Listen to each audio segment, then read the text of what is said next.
Hello दोस्तों, welcome to my channel fully explain MCQ. आज के क्वेश्चन में हमें जो दिया हुआ है वो है 0.75 मोलर HCl दिया हुआ है।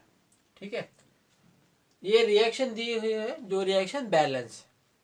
What mass of CaCO3 is required to react completely with this molar of HCl। मतलब HCl का क्वांटिटी दी हुई है, वो क्वांटिटी में अपना जो CaCO3 कितना लगेगा वो हमें निकाल। तो सबसे पहले ये जो रिएक्शन देखो, बैलेंस रिएक्शन है। 1 mole of CaCO3 react with 2 mole of HCl gives 1 mole of CaCl2 plus CO2 plus H2। ये रिएक्शन बैलेंस रिएक्शन अपने पास दी हुई है। हमारे पास जो मोलर डाटा है वो है 0.75 मोल्स HCl, उसका वॉल्यूम दिया है 25 ml। तो हमें लिखना पड़ेगा 0.75 मोलर HCl। सबसे पहले इसका मतलब क्या होता है आपको समझना पड़ेगा। इसका मतलब ये है कि 0.75 moles of HCl 0.75 moles of HCl in 1 litre of solution, water नहीं सोल्यूशन, 1 लीटर ऑफ सोल्यूशन, इसका उसका मतलब होता है। अभी हमारे पास कितना वॉल्यूम दिया है, 25 ml वॉल्यूम दिया है। हमारे पास जो यूनिट है लीटर में है, तो 25 ml का मतलब होता है 25 ml का मतलब होता है 25 इंटू 10⁻³ लीटर। ये लीटर में आ गया अभी। तो ये लीटर में कितने मोल्स रहेंगे? 1 लीटर में 0.75 मोल्स है, तो इतने लीटर में कितने, हमें क्रॉस मल्टीप्लिकेशन करना पड़ेगा। तो 25 इंटू 10⁻³ लीटर, इस क्वांटिटी में कितने मोल्स HCl के रहेंगे ये हमें निकालना है। इसका क्रॉस मल्टीप्लिकेशन करते, तो x इज इक्वल टू इसका 0.75 into 25 into 10⁻³ divided bye 1 litre. जो भी क्वांटिटी आ जाएंगे यहाँ पे अपने हमें मिलेंगी वो रहेंगे मोल्स में। मोल्स मतलब HCl के इतने मोल्स हमारे पास है, तो इतने मोल के साथ कितना CaCO3 रिएक्ट होगा ये हमें निकालना। अभी ये बैलेंस इक्वेशन यहाँ पे दी है। ठीक है, ये बैलेंस इक्वेशन का मतलब होता है कि 1 mole of CaCO3 reacts with 2 moles of HCl। जो भी रिएक्शन रहती है वो मोलर के टर्म में रहती है। तो 1 mole CaCO3 equivalent to 2 mole HCl। ठीक है, 1 mole CaCO3 is equal to equivalent to 2 moles of HCl। अभी हमारे पास मोल्स कितने हैं HCl के, इतने मोल्स है, तो उसका इक्विवेलेंट कितना ये हमें निकालना पड़ेगा।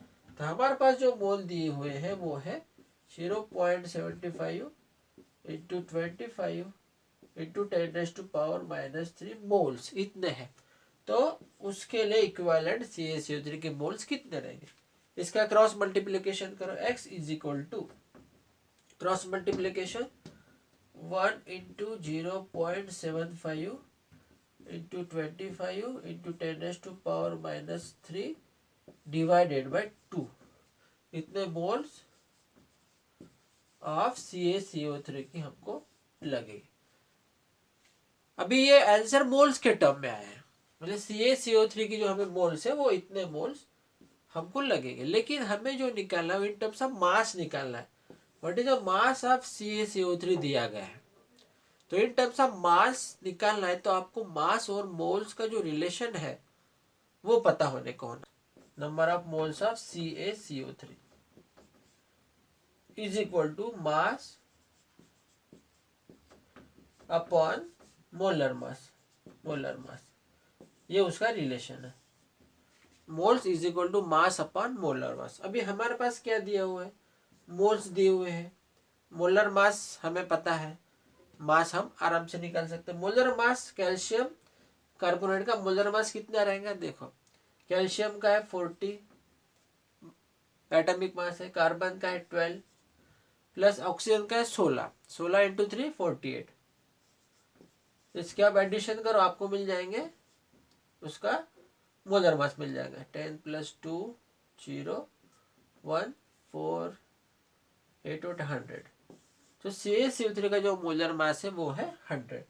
तो यहाँ पे अगर मास हमें निकालना है तो मास किसका of CaCO3 is equal to, ये क्रॉस मल्टीप्लीकेशन उधर होगा, moles of CaCO3, moles of CaCO3 into molar mass, into molar mass, ठीक है, is equal to number of moles, ये हमें दिए हुए थे 0.75 into 25 into 10⁻³ divided by 2 into molar mass कितने यहाँ पे 100, उसका मोलर मास है 100, तो ये तो 100 का यहाँ पे हो जाएगा 50, ठीक है। 50 में से ये भी 0 कट जाएगा यहाँ पे, और ये एक 0 यहाँ पे कट जाएगा, ये बच जाएंगे 2, ठीक है। तो इसका जो आंसर आ जाएगा 0.94 ग्राम ऑफ CaCO3। हमें इन टर्म्स ऑफ मास में इसका कैलकुलेशन मिल गया, ठीक है। तो दोस्तों ये था सॉल्यूशन थी प्रॉब्लम की। आपको अगर सॉल्यूशन समझे तो चैनल को लाइक करें, शेयर करें, सब्सक्राइब करें, पढ़ाई करते रहे, पढ़ाई पे कभी गैप न दें, एग्ज़ाम में अच्छा करो, और मुझे 100% मालूम है कि आप एग्ज़ाम में अच्छा ही करोगे क्योंकि you are unstoppable. Thank you for watching दोस्तों।